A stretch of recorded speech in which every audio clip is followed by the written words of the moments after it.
రైతులు పండించిన పంటకు గిట్టుబాటు ధర కల్పించాలి. నంద్యాలలో జరిగిన ధర్నా కార్యక్రమంలో ప్రభుత్వాన్ని డిమాండ్ చేసిన సిపిఐ రాష్ట్ర కార్యదర్శి గుజ్జుల ఈశ్వరయ్య గారు తుఫాన్ వల్ల నష్టపోయిన రైతాంగాన్ని ఆదుకోవాలి.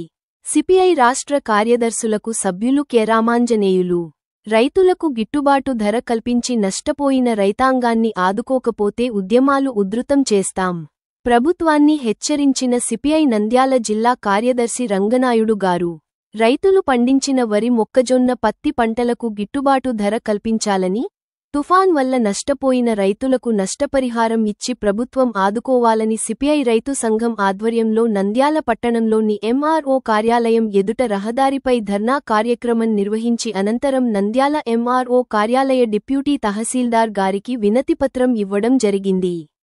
ఈ ధర్నా కార్యక్రమంలో మండల సెక్రటరీ నాగాంజనేయులు, దేవరశెట్టి చైతన్య కుమార్, రమణ, ఫ్యాపిలి మహేష్, బందెల సుబ్బారాయుడు, సంజీవులు, రజాక్ బాషా, అందే రమేష్ తదితరులు పాల్గొన్నారు.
రైతు పండించిన పంటకు గిట్టుబాటు ధర కావాలని చెప్పి ప్రధానమైనటువంటి డిమాండ్తో ముఖ్యంగా వేరుశనగ, పత్తి, మొక్కజొన్న, అరటి, అదేవిధంగా ఇలాంటి అనేక పంటలకి ఉల్లి, ఇప్పటికే ఉల్లి, అదేవిధంగా టమోటా ఇలాంటి పంటలన్నీ కూడా చాలా రైతులు చాలా కారు చౌకగా అమ్ముకొని నష్టపోయారు.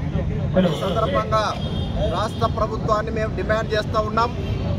మీరు ఈరోజు దేశానికి అన్నం పెట్టి ఇచ్చేటువంటి రైతు ఎంతో శ్రమ కోర్చి అనేక ప్రకృతి వైపరీత్యాల వల్ల, అధిక వర్షాల వల్ల, తుఫాన్లను తట్టుకుని ఎంతో కష్టపడి పండించినటువంటి పంటను మార్కెట్లోకి వచ్చిన సందర్భంగా గిట్టుబాటు ధరలు కల్పించడంలో చంద్రబాబు నాయుడు ప్రభుత్వం ఘోరంగా విఫలమైంది. అదే డబ్బున్నటువంటి నిర్మాతలు సినిమాలు తీసి వాటిని విడుదల చేసినటువంటి సందర్భంలో మీరు సినిమా రేట్లు పెంచి పెద్ద ఎత్తున మరియు నిర్మాతలకు ఉపయోగపడుతూ ఉన్నారు. ఈ సందర్భంగా ప్రశ్నిస్తూ ఉన్నాం, ఈరోజు అన్నం పెట్టే రైతు ముఖ్యమా, అదేవిధంగా ఈరోజు డబ్బు సంపాదించుకునేటువంటి సినిమా వ్యాపారులు ముఖ్యమా అనేది సందర్భంగా ప్రభుత్వం తెలుసుకోవాలి. భారత కమ్యూనిస్ట్ పార్టీ ఈ అంశం పైన రానున్నటువంటి కాలంలో పెద్ద ఎత్తున ఉద్యమాలు చేస్తాం.